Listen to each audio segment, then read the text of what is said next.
Donc, sans plus tarder, je voudrais passer la parole à Heinz, Mr. Christiansen. I think we didn't see each other for years now. Thank you very much, Professor. Can you hear me? Okay, great. Yes, thank you very much, and thank you to the organizers for CNES and my fellow distinguished panelists and ladies and gentlemen. It's a great pity that I cannot join you in Algiers today, but I'm very happy for this opportunity to say a few words about OECD and international best practices. I have a presentation and I will try to share my screen. 1 second.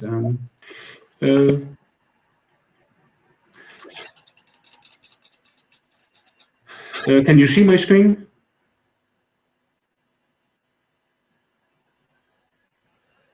Can you see my screen?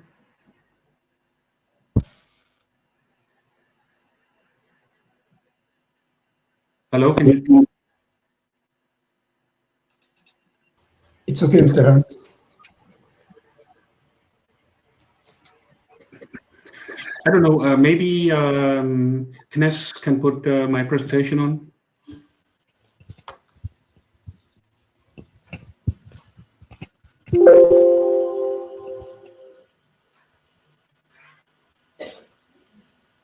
Okay, but while we're waiting, let me first say that by ways of introduction of myself, yes, my name is Hans Christiansen, and I am responsible for OECD's work on state-owned enterprises, SOEs. Now, among the various hats I'm wearing, I serve as the secretary to the OECD Working Party on State Ownership and Privatization Practices. I am, some of you may be acquainted with this, but otherwise it is the world's only standing body bringing together high-level representatives of those parts of government, be it then ownership agencies or, no, we are not quite there yet, the previous slide please. Ownership agencies where they exist, or government ministers that have large portfolios of state-owned enterprises. This is unique in the sense that when the OECD speaks about good practices or less good practices in SOEs, it's really not just a handful of smart people in Paris expressing themselves. It's really a consensus view by our 38 member countries and another 10 observers in this working party, who are who are expressing themselves, and their main means of expressing themselves is the OECD guidelines on corporate governance of state-owned enterprises, which you see presented on your screen in front of you. And, they are actually available in Arabic also, thanks to the collaboration of Hokama Institute in Dubai. So thanks for that.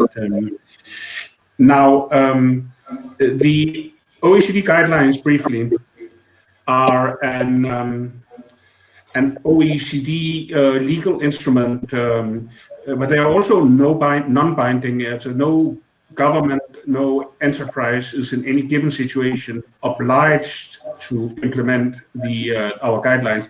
So how can I now square this circle by saying that it's a legal instrument but it's non-binding? Well, it's a legal instrument in the sense that any OECD country must formally associate themselves with the guidelines, and any newcomer to the organization must prove that they can credibly do so. So that's point one. And point two, they're not limited to OECD member countries. No, please. A growing number of non-member countries actually also undergo reviews under this instrument, and some of them apply to be recognized as an adherent to the instrument, a non-member adherent to the instrument. And I'm mentioning this, of course, because the option would also be open to Algeria should your country want to bolster your SOE governance by means of cooperation with the OECD and implementation of some parts of OECD's recommendations. Finally, this is not a corporate instrument. The recommendations and the guidelines are very much addressed to policymakers and public officials. It is about how they organize their oversight and the stewardship of state-owned enterprises. This is the core of this instrument. So, next slide, please. Yes. So, what is the content of the instrument? Well, there are 7 chapters, and briefly, we start by having clear roles and objectives. The OECD consensus says that the state as an owner should clarify for each SOE what are the rationales for state ownership. It needs to make its head clear about why does the state need to own this company. And once that has been clarified, it should then flesh out this rationale into some implementable financial and non-financial objectives for each company. Now, I'm stressing the point non-financial, which the president of Sonorgas also covered, because the OECD is not saying that SOE should have purely financial objectives. It's perfectly legitimate for them to pursue public policy objectives. Presumably, that's why they need to remain state-owned in the first place. But we're saying that there should be absolute clarity about what it is that the enterprises are expected to be doing in financial and non-financial terms. Unless this is clearly specified, there cannot be any accountability. Secondly, there's an issue of organizing a strong state ownership function. I'll come to that in a second, so let's leave that for now. Point 3, there is the issue of having a rules-based environment. That means the rule of law should really apply where the SOEs operate in competition with other companies. It's important that they are neither advantaged nor disadvantaged because of their ownership. And that's, of course, especially a concern in a country like Algeria, where we heard that SOEs account for about a third of the GDP, and they're probably about half of the corporate landscape. So that, and point 4 is an equitable treatment of shareholders. A growing number of OECD countries list minority stakes in SOEs and stock markets. And that's a good practice that the OECD recommends, because stock market listing makes an SOE subject to some governance requirements, some disclosure requirements that really help improving the functioning of those companies. But in this process, it is important that the state understands that it cannot continue treating a listed SOE as if there are no minority shareholders. Then there's the issue of stakeholder relationships. Of course, any company knows that it's important to have good relations with stakeholders, creditors, employees, affected communities. But there is an additional twist when you're talking about state-owned enterprises, because our member governments and other governments have taken out some public commitments to corporate and social responsibility. And that is really nonsensical unless the state applies these high-minded principles to its own enterprises. And then there is the issue of transparency and disclosure. And again, everybody knows that transparency and disclosure is important in the corporate sector. But again, here we have an added twist, and that is that it applies not just to the companies, but also to the state. The state should publish annually what we call an aggregate report, so that any member of the public and of parliament can see on paper what is the state's portfolio of enterprises, how do they operate in financial and non-financial terms. And finally, there is the issue of boards of directors, and that's the main topic of today's discussion. And I will also revert to that in a few minutes. So next slide, please. Yes, on this all-important question of how does the state act as an enterprise owner. one of the key recommendations is that the government should develop what we call an ownership policy, which specifies, as I said, the rationales for ownership and lays out in some detail how the state exercises its ownership rights.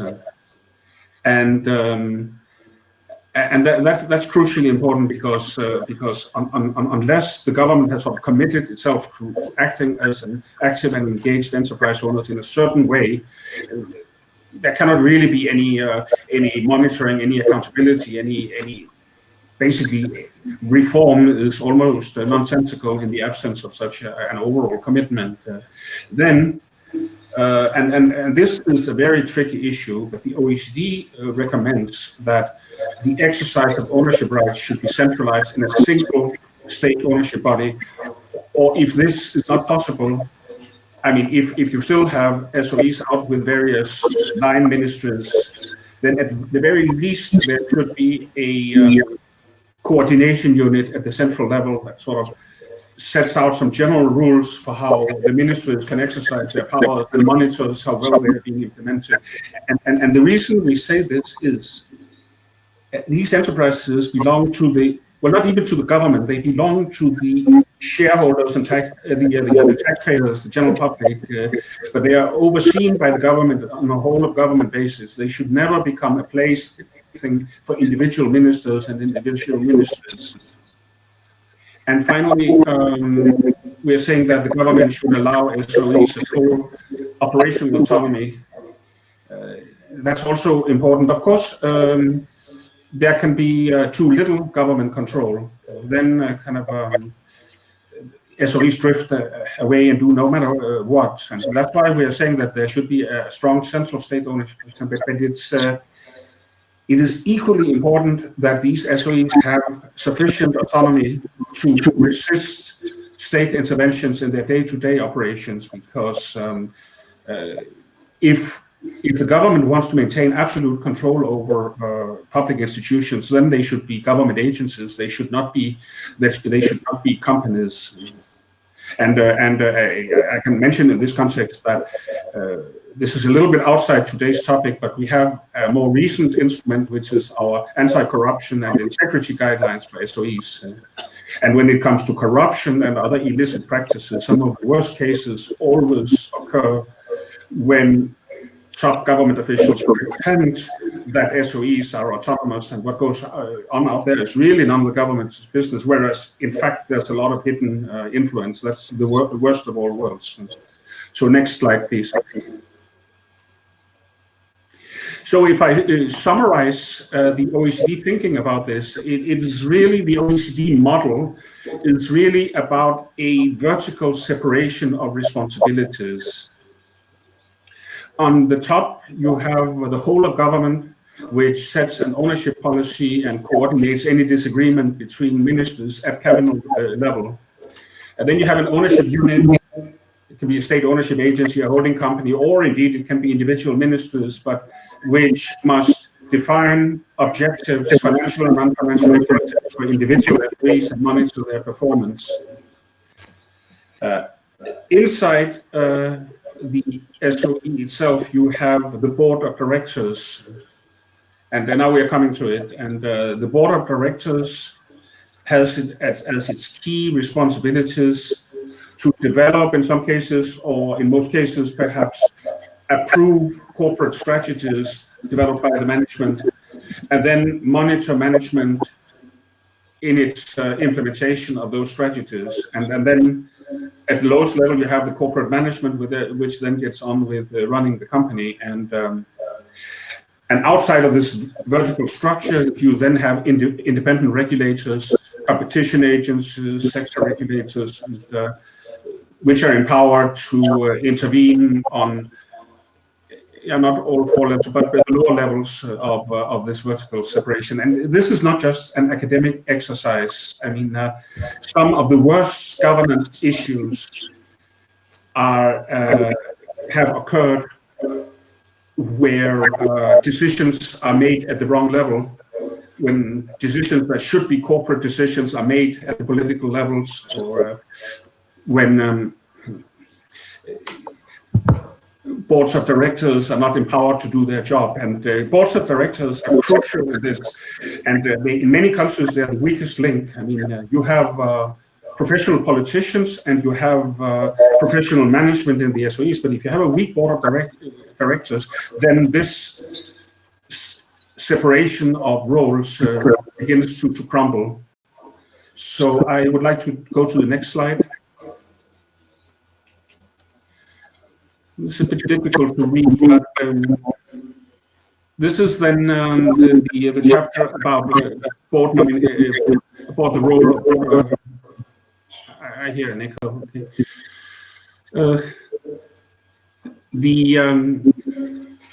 There are basically three main issues. Point one is to ensure that the state follows good practices in identifying, nominating, and appointing board members. The second is ensuring that the board is empowered by law and in practice to play the role assigned to it as the strategic oversight of the company. And the third is to make sure that you have board members that are actually autonomous enough and qualified enough to fulfill the role that is assigned to them. And I should stress just a couple of OECD recommendations. One is that the boards of directors should be composed so that they can exercise professional, objective, and independent judgment. Now, I stress the word independent judgment because this is an issue that comes up again and again and again when the OECD works with individual countries. A lot of them still have ministers or vice ministers serving in the boards of directors of state-owned enterprises. This is not a recommended OECD practice. And the reason is, I mean, we're saying, okay, that they should be capable of independent judgment, but the minister cannot be independent from himself. It is nonsensical. Sorry, I no longer see my slides.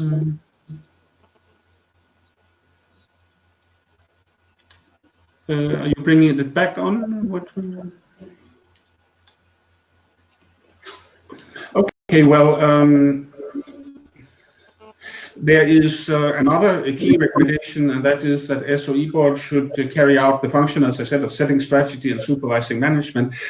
And for that to happen, it is the boards of directors, not the minister, but the boards of directors who should have the powers to hire and fire the chief executive officer. Because if that chief executive officer knows that he or she owe their job to the prime minister or the president of the country, then you have basically emasculated the boards of directors. They cannot influence and monitor management like they're supposed to do.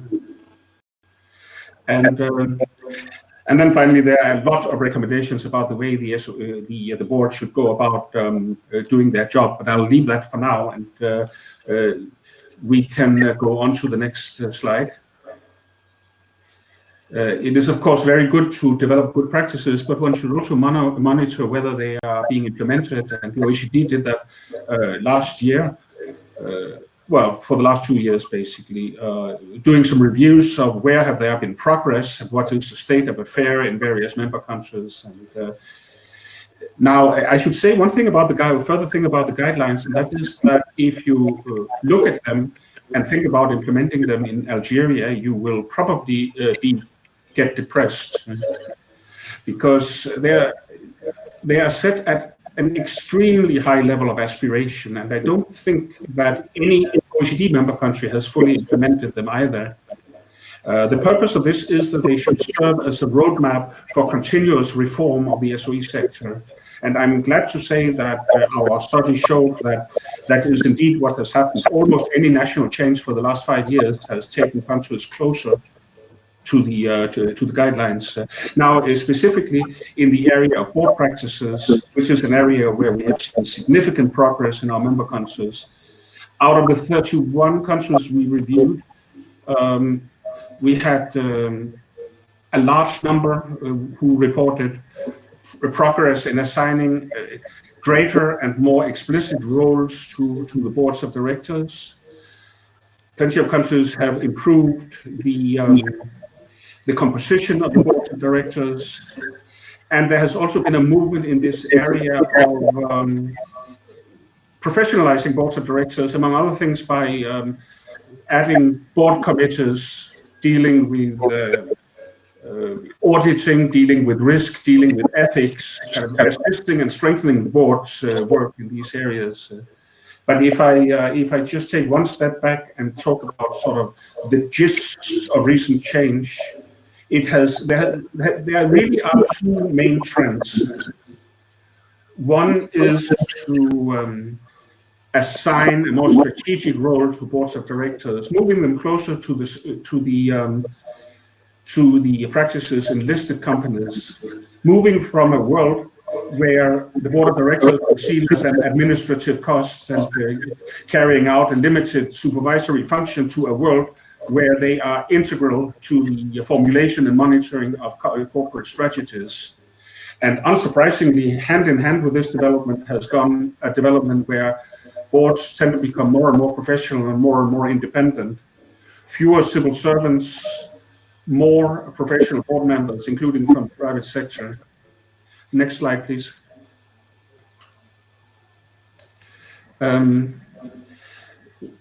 We have, yeah, okay, fine. This basically covers what I said before, but I can add a couple of small points. And, in addition to what I said, further strengthening has been going on in a number of government ministers, state ownership functions, to establish qualification criteria, establishing nomination committees to make sure that there's an organized procedure for identifying board members rather than just leaving it at the discretion of the minister. And some rules have been established for remuneration, not just of boards, but also CEOs.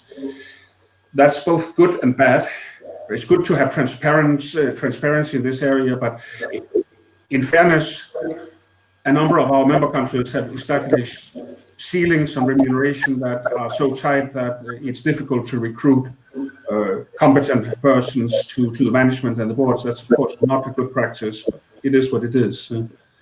And finally, there's been a continued and stronger emphasis on gender equality and other equality on SOE boards of directors. And I know, of course, that a lot of people would say that this ethnical equality and gender equality is sort of a bit of a feel-good kind of a political correctness thing, but it is actually more than that, because if the board is supposed not just to be a box-ticking board, but to actually guide strategies, then you need diversities, you need different perspectives.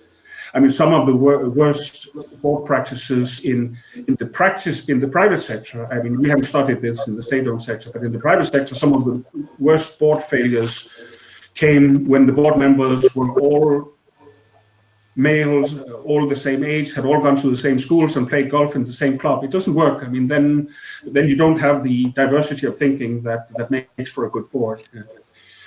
Next slide, please. No, the last one, please. The next one. Just a few practices, the national practices. I'm not calling them good practices, but I'm listing them because 3 of the 4 were actually countries that did SOE reviews with the OECD and upgraded their practices in the context of those reviews. Costa Rica, most recently, kind of set out presidential decrees to define better the responsibilities and the eligibility criteria for board members, and put in place training programs.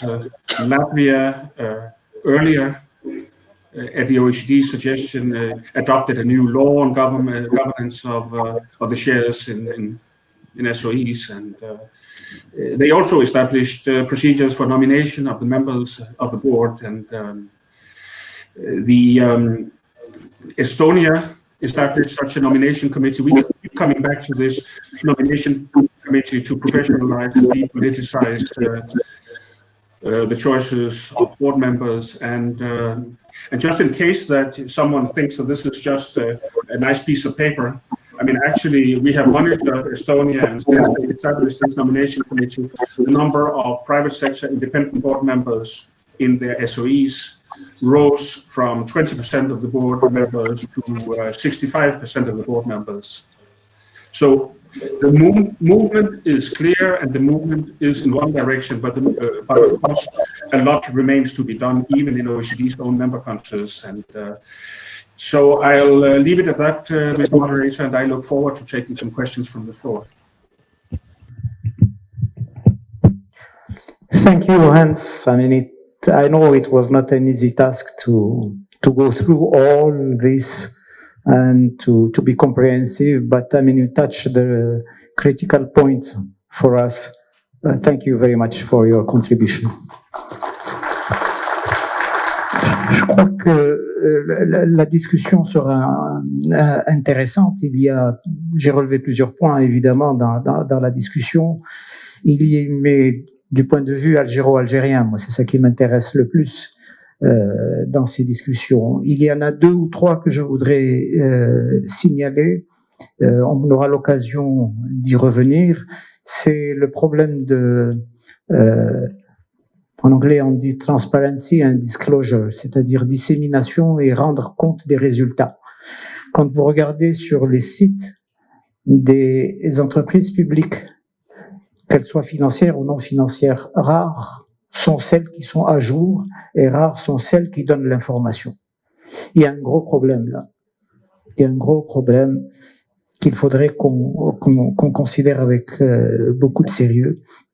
Il n'y a pas en Algérie, à la différence de ce qui se passe dans bon nombre de pays africains, j'ouvre une parenthèse et je la ferme, nous avons plus intérêt en Algérie à regarder en direction des autres pays africains en matière de gouvernance d'entreprise, en direction des pays asiatiques, notamment de l'Inde, du Vietnam et de la Chine, et des pays latino-américains que les pays du Moyen-Orient. On aura l'occasion d'y revenir pour tirer les leçons pour nous.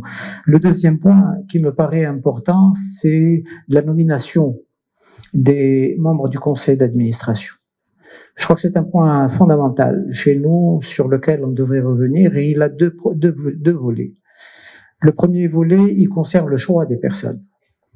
L'élément humain est déterminant. Le second élément, c'est la qualification des personnes du point de vue de la gouvernance des entreprises. On oublie souvent que lorsqu'on est dans une entreprise, même si on a été nommé par tel ministère ou tel ministère, qu'on a telle tutelle ou telle tutelle, on n'est plus représentant de cette tutelle-là à l'intérieur du conseil d'administration.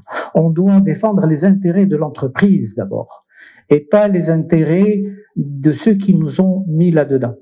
Et je crois que c'est un gros point qui ne peut venir que de la formation, parce que le problème, c'est que je vous ai dit, et je vous donnais ma propre expérience, j'ai appris sur le tas à être administrateur.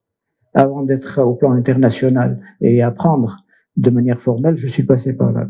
Le troisième point qui me paraît important, c'est la délimitation des responsabilités. Il est aberrant, je m'excuse de le dire de manière aussi frontale, que quelqu'un de l'exécutif se substitue aux organes de décision pour procéder au limogeage ou au remplacement d'un CEO ou d'un président de conseil d'administration. Si on veut donner un mauvais signal à l'investisseur direct étranger, si on veut donner un mauvais signal à nos partenaires, c'est aller dans cette direction. Chacun doit remplir ses fonctions et il n'appartient pas à l'exécutif d'interférer dans les décisions. Il peut instruire, mais pas l'exécuter directement, et c'est un élément qui me paraît fondamental. Je crois que pour rendre justice encore plus à l'OCDE, Hans ne l'a pas mentionné, l'OCDE organise régulièrement des tables rondes régionalisées pour discuter des problèmes de gouvernance d'entreprise. Malheureusement, les Algériens sont absents de ces réunions-là, et il faudrait peut-être songer à y prendre part. Je pense que Hans a tendu la main en disant à plusieurs reprises, en citant l'Algérie, il appartient aux autorités compétentes de se saisir de cette opportunité.